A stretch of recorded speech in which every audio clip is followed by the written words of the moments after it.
Hello guys, and welcome back to my channel. If you are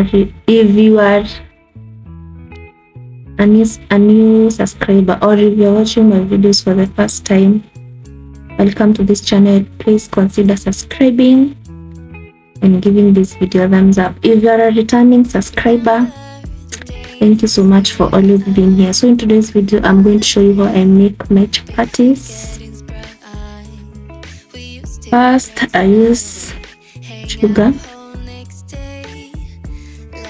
and salt. I don't have any specific measurements. I just taste to make sure that they are well blended, as in they complement each other, the sugar and the salt.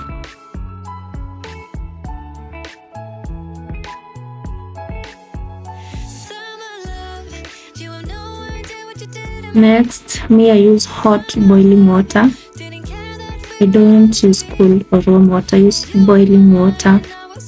That is what I use to make my dough.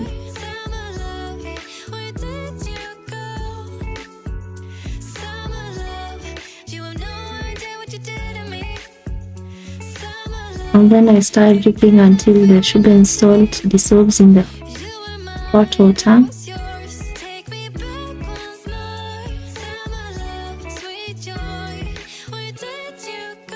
And then I add my all-purpose flour.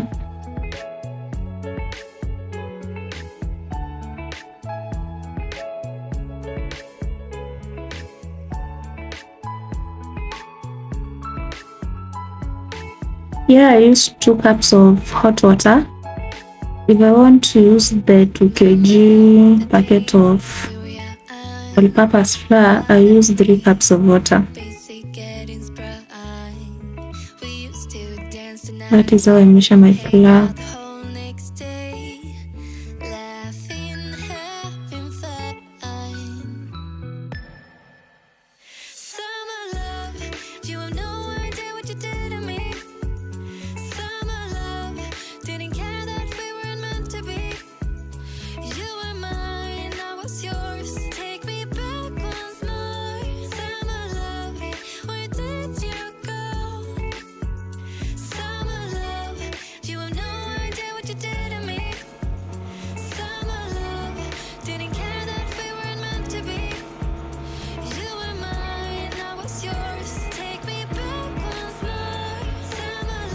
And then at this point I was kneading the dough.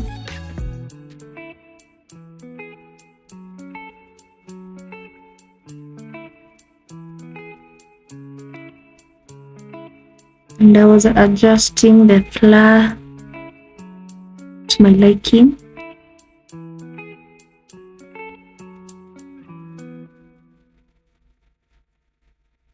By the way, if you're new here, I have an addiction of wheat. I can't stay in a country that I don't make chapatis. Not everything wheat, but specifically chapatis. If I come to your place and you don't give me chapatis, I'm not coming back. I don't think a week ends without me making chapatis. I love chapatis and they love me, and you're going to get married very soon. Chapati is the love of my life. Yeah, that's how much I love chapatis.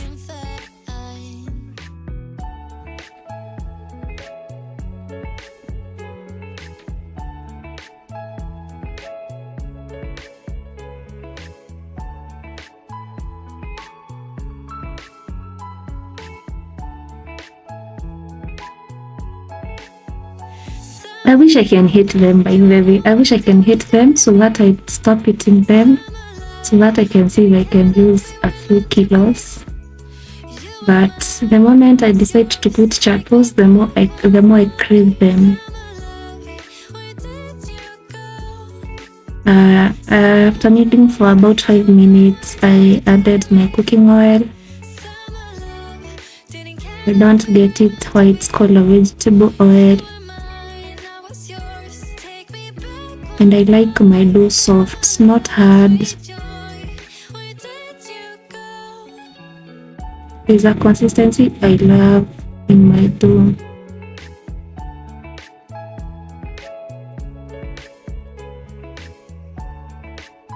the softness that is still sticky at some point, but not too sticky. I don't know if you're getting what I'm saying.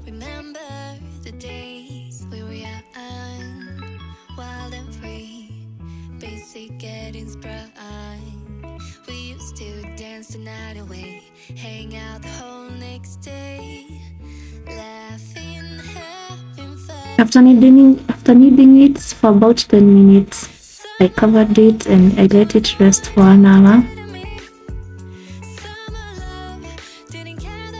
1 hour later, the gluten has settled, it has softened.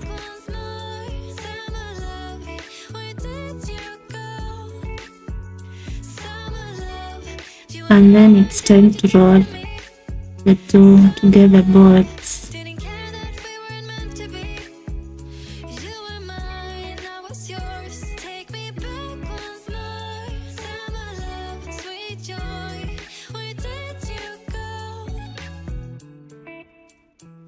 This is how I do mine. I first roll it into a very big, how would I call this one? Which shape am I going to give this dough?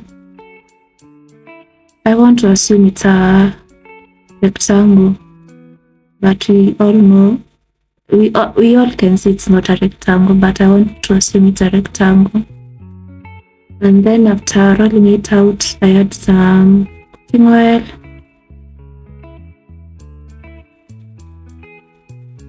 Somebody would think I've been paid to advertise Rina. I've not been paid. I'm actually seeing this as I edit, but I love Rina. And then I add some flour on top of the cooking oil so that I can get those layers. And then I cut it into those stripes. And I do whatever you are seeing me doing there.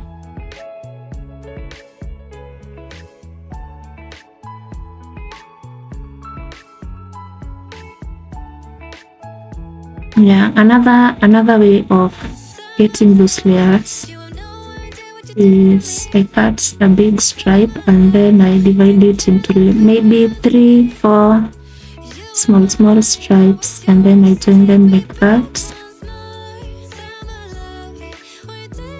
Get more layers and for the chapati to be soft.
And then it was time to cook the chapatis.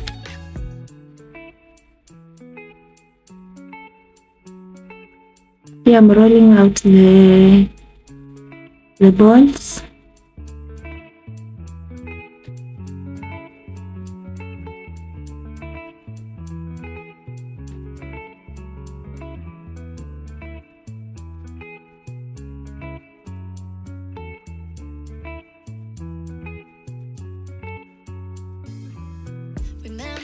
And you have to make sure your pan is hot.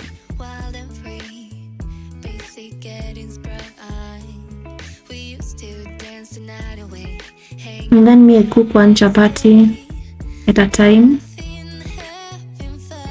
As you're going to see here.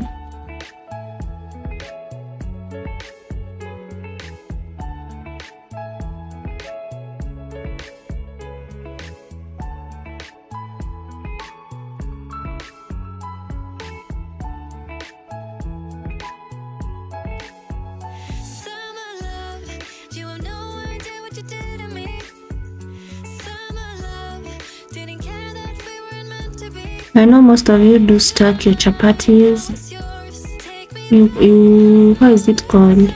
It's called kukausha them. Me, I don't do that. I cook on the go, one chapati at a time.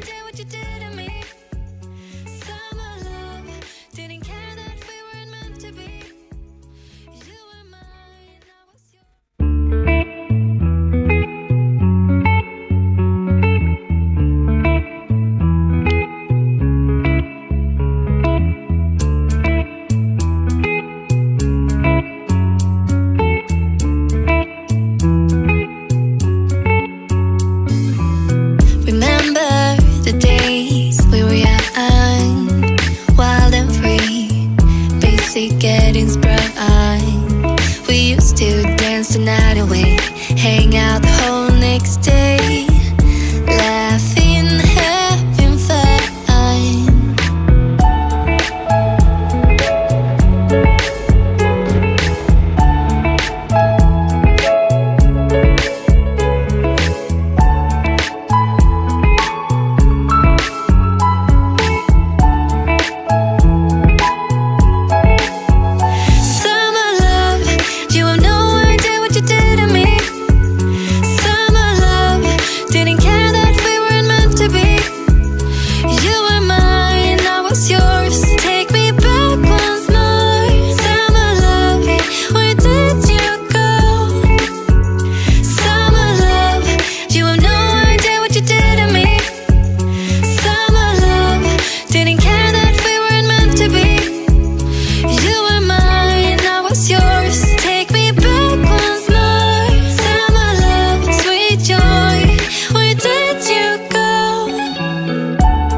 Getting sprung.